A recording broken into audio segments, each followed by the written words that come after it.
सर्वांना जय भीम, जय संविधान। भावांनो, काही लोक मला बोलतात की भावा जाती भेदभाव जे आहे हा पूर्णपणे नष्ट झाला आहे, पण तू स्वतः येऊन जाती भेदभाव करतो। तर भावांनो, सांगू इच्छितो मी कुठल्याही धर्माच्या विरोधामध्ये नाही आहे आणि जातीय भेदभाव मी तर कदाही पाळत नाही। आणि काही राज्यामध्ये सांगू इच्छितो, काही राज्यामध्ये आजही जाती परंपरा ही लागू आहे। जातीय भेदभाव हे चरममध्ये आहे, मग ते यूपी असो, महाराष्ट्र असो किंवा बिहार असो किंवा तमिळनाडू असो। तर भावांनो, मुद्दा हा आहे की आजची जी घटना आहे ही आहे तमिळनाडूमधली। तिरुवस्त्रमलाई तमिळनाडूचा एक जिल्हा आहे। त्या ठिकाणी एका दलित वस्तीला एका स्त्रीचा मृत्यू झाला।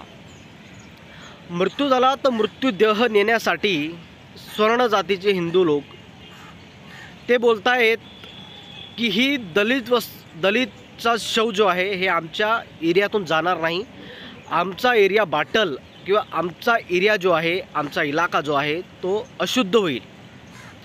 तर भावनो, जे लोक जे बोलतात ना की भावा जातीय परंपरा अजून नष्ट झाली आहे, अजून नष्ट झाली नाही आहे, मी तेच दर्शवतो जे आजही भारत देशामध्ये घडत आलं आहे आणि अजूनसुद्धा घडतं आहे। आणि ह्या घटना ज्या आहेत हे T V media news cover करणार नाही, कारण की टी व्ही मीडिया जे आहे ही फक्त दोनच विषयावर बोलते, हिंदू आणि मुस्लिम।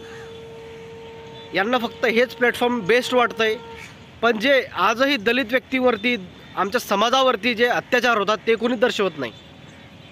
तर भावांनो, ही घटना तमिळनाडूची आहे, ती एक वेळेस तुम्ही व्हिडिओच्या माध्यमातून बघू शकता। तर बघू शकता भावांनो, इथं मृत्यूदेहाची जे रथ आहे, जो गाडी आहे, जो शव नेण्याचं काम करते ते उभं आहे आणि पोलीस प्रशासनसुद्धा या ठिकाणी उभे आहेत। पण पोलीस प्रशासनसुद्धा शांत आहे, कारण की तमिळनाडूमध्ये आजही मोठ्या चरममध्ये जातीय भेदभाव लागू आहे। मग ते तमिळनाडू असो, यूपी बिहार असो किंवा महाराष्ट्रात असो। महाराष्ट्र मी याच्यामुळे बोलतो आहे कारण की आजही आपल्या महाराष्ट्रामध्ये कुठं ना कुठं जातीय धर्म हे भेदभाव काही ठिकाणी आपल्याला आढळतो आणि यूपी बिहारमध्ये तर चरममध्ये आहे।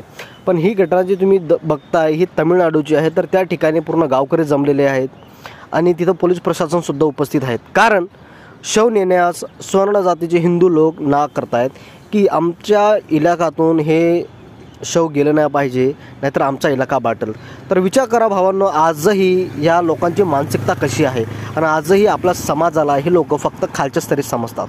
तर भावांनो, व्हिडिओ शेवटपर्यंत बघा। व्हिडिओच्या माध्यमातून भावांनो तुम्हाला हेच दर्शवतो की आजही आपल्या समाजावरती जातीय भेदभाव काही लोक करतात, काही राज्यामध्ये करतात। तर भावांनो, ही आता तमिळनाडूची घटना बघितली तुम्ही। गुजरातमध्ये राजकोट येथे एक दलित मुलगा घोडीवरती बसला म्हणून त्याच्यासोबत मारहाण होते। राजस्थान येथे एक 14 ते 15 वर्षाचा मुलगा स्वर्ण जातीच्या लोकांच्या एरियामध्ये फिरत होता म्हणून त्याला बांधून नग्न करून मारण्यात जातं। कर्नाटकची घटना आहे की मंदिरामध्ये प्रवेश केला तर एका स्त्रीला पंडितांनी मंदिराच्या बाहेर काढून मारले। अशा भरपूर मोठ्या घटना तुम्हाला मी दर्शवतो। का बरं? की आजही आपल्या समाजावरती काही लोक जे घाणेरड्या विचाराचे लोक आहेत हे जाती भेदभाव करतात, आजही ते पाळतात, उच्च नीच आजही पाळतात।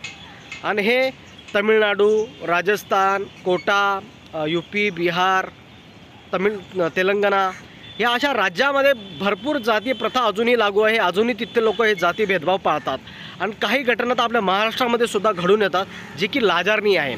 महाराष्ट्र आपण म्हणतो की फुले शाहू आंबेडकरांचं आहे, पण ते फुले शाहू आंबेडकरांचं राहिलेलं नाही आहे, कारण की सोशल मीडियाच्या जमान्यामध्ये आता काय की जास्त कोणीही आपला धर्म प्रमोट करतं आहे आणि आजही कुठं ना कुठं त्या धर्माच्या प्रमोटसाठी एका धर्माला खालच्या स्तरी दाखवतं आहे तर दुसऱ्याला वरती, एकाला अच्युत समजतं आहे तर दुसऱ्याला उच्च समजतं आहे। तर भावांनो, हे असं व्हायला नको आहे।